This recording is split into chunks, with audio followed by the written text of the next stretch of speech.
It has been by far my worst week so far in the campaign. I've received a bunch of very, very critical emails, been verbally attacked a couple times, and I feel criticized and judged at every turn. And the worst part is I found myself this past week questioning my own values, probably for the first time in my life. Tough stuff, but I proceed and still confident and still excited and still ready to discuss. My name is Dave Kerpen, and I am the candidate. What does it really take to run for local office? On The Candidate, we're pulling back the curtain on the messy, expensive, and sometimes bizarre world of local politics. Join us as we share the unfiltered truth about what happens before you see those campaign signs pop up in your neighborhood. I'm your host, Jess Milanis. We're following serial entrepreneur Dave Kerpen as he dives headfirst into the world of local politics. Ready for a change in the world? This is your opportunity to be the candidate. Hey, Dave. Hi, Jess. Good to see you. Good to see you too. I was telling you before the show started recording that it really has been like a difficult week for me and very eye-opening around a couple of new insights that I've gotten.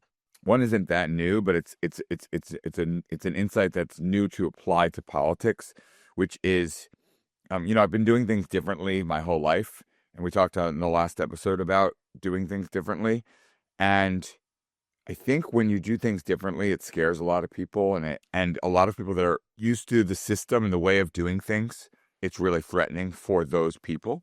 Change is hard, and change in a way, in an industry that's very, very traditional is particularly hard. And so I've ruffled feathers my whole career, and I guess I should have expected I would ruffle feathers here. But what I didn't expect was that so many Democrats would not support me, right? Like I thought that I would inspire people on the other side to attack me, and I guess that's probably coming at some point.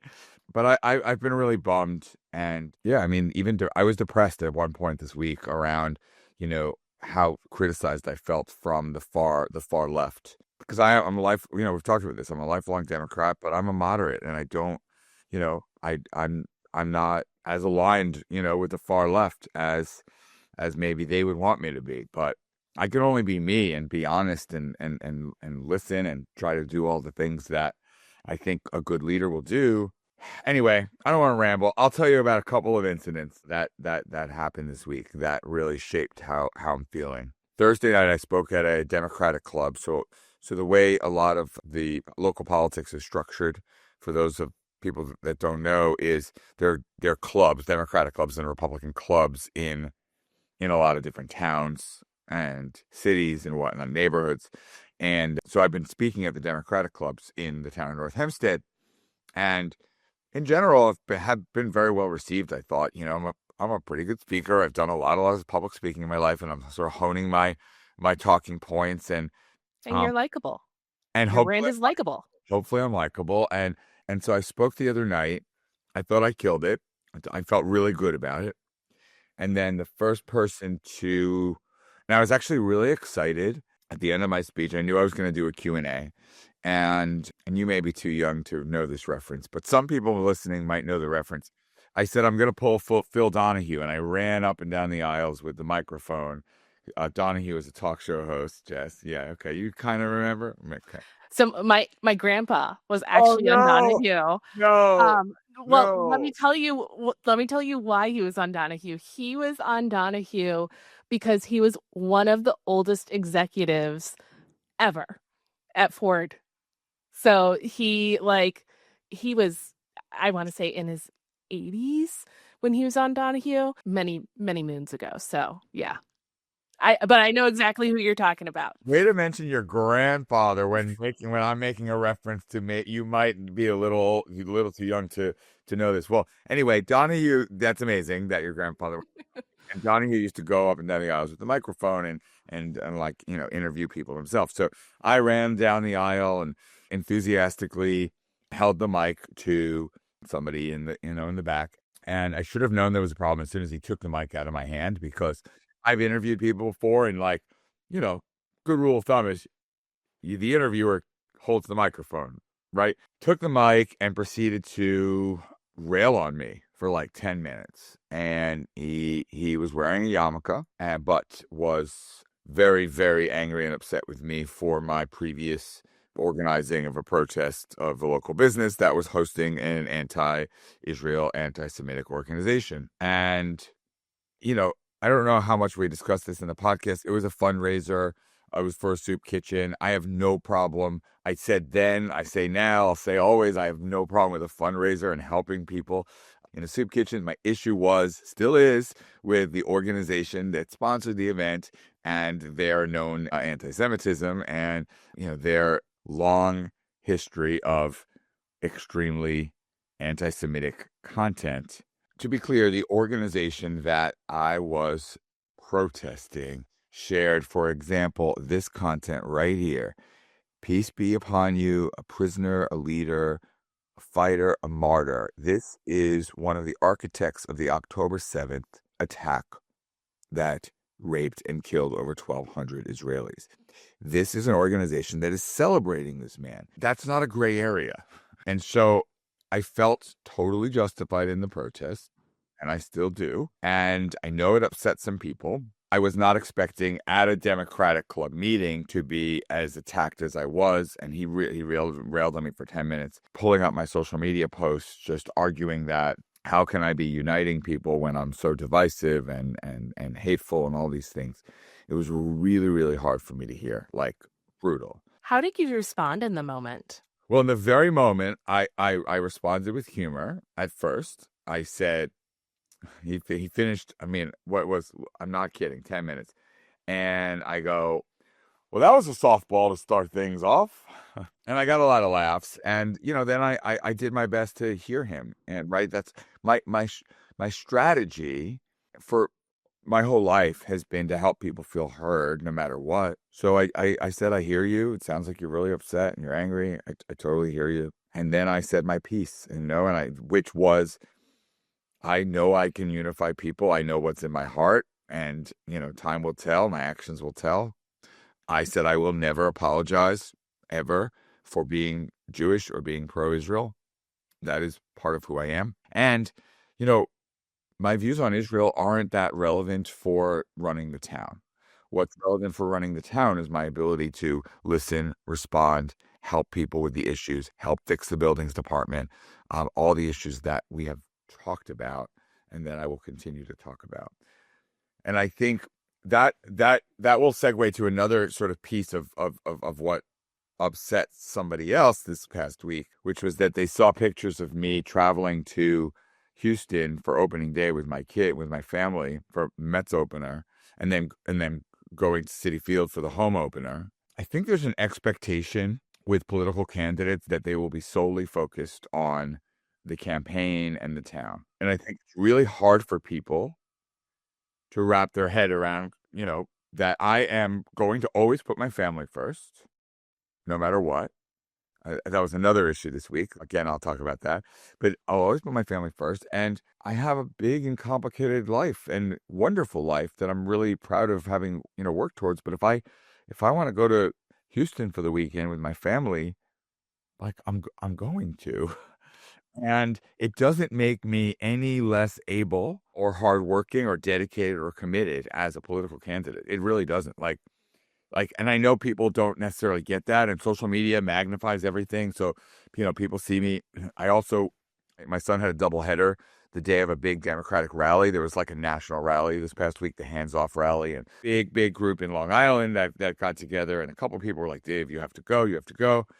And my son had a baseball game, and I didn't want to be the only parent that wasn't there supporting their kid at the baseball game. And so I went to I missed the rally, and I went to the baseball game. And I think that there's such a magnifying glass on me, and I've lived on social media for 20 years, and I was on a reality TV show before that, as you know.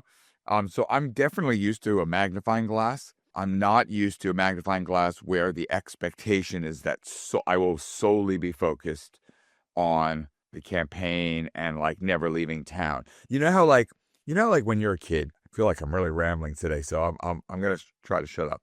But you know how like when you're a kid, you think that your teacher lives at school. This is exactly what I was thinking. Like the immature way of thinking, like, oh, my teacher only lives at school. They only exist as a teacher. They're And not you see your teacher parent. outside of school as a Yeah, kid, and even sometimes as a parent, but you're like blown away. You're like, oh my God, like Mrs. yeah. Johnson, you're at the supermarket.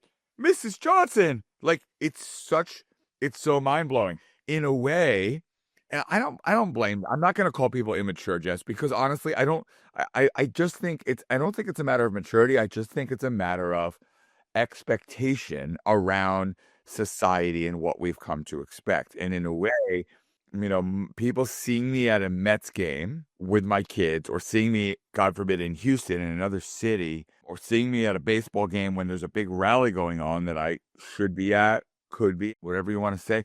It's so hard for people to wrap their head around and think and see that and then think, well, is he really serious about this campaign? Is he really committed? Is he really, does he really want to do this? And I mean, what can I say except, yes, I'm really serious. Yes, I'm really committed. Yes, I am a moderate Democrat. Yes, I am very, very interested in serving our town in any way possible. Yes, I will listen to everyone. And yes, I will go to Mets games and I will go on adventures with my family, and I will put my family first, and I will leave town sometimes. But I will also only continue to sleep 4 or 5 hours a night, and I will work really, really hard to run the best possible campaign and then the best possible town that I can. Another thing that it kind of brings up, I worked a lot in food service growing up. And it was always so weird to see my coworkers not in our uniform, and like you almost don't recognize them. So it almost feels like they're trying to figure out how to recognize you in these different spaces and places. And I think it's actually a service to the general public that you do show up in these different ways and spaces and places, and you're not just a candidate that sits inside of an office or an ivory tower. You are out there with the people. So I just want to commend you for that, and leading with your values, leading with the family first, because I think that it's who you are, and I think that is so important for you to continue to be. So I know it's been a hard week, but this is me saying keeping you. Well, thank you. I hope so. I talked about questioning my values, the day after. So Thursday was the verbal attack from the Jewish guy who, was saying I was divisive, etc., because of the protest. Then Friday was a bit of a reprieve. Saturday night, I hosted this dinner party for a fundraiser, and somebody railed on me for being moderate and said the future of the party is Bernie and AOC. And then Saturday was also the day that there was the big rally, and I chose to go to my son's baseball game instead. Sunday, every Sunday, I've been marching with a group of residents in Roslyn, which is part of our town, to bring back the hostages. And it's a program called Run for Their Lives. And every Sunday, all over the country, in different towns, folks march to remind people that there's still 59 hostages, including Americans, in Gaza. And I've been going every Sunday, and I found myself questioning and ultimately not going this past Sunday. And I stayed home with my family. So on the one hand, I chose family time again. On the other hand, I I just felt horrible about myself because I was like, why should I change I value this. This has been an important part. Am I not going because I'm now afraid of the far left that, thinks that I shouldn't be doing that? And even in bringing this up, will I get criticized by my fellow, Jewish advocates for staying home that day? It's just hard. There's no easy answers, except I think using my values as a North Star, whether it's my values for caring about my Judaism, or my values about putting my family first, my values about listening to people and helping people feel heard, like using those values as my North Star always And knowing that, yeah, there might be some times where I question things, but trying to return to the values ultimately will be, I think, most beneficial for me. Because I want to win. I want to win really badly, but I don't want to win after compromising my values. I would rather on election day or the day after election day have lost and known that I'd never compromise my values than win, but know in my heart that I sold my soul. I see a lot of politicians sort of selling their soul to win, and that can't be me. That won't be me. It won't.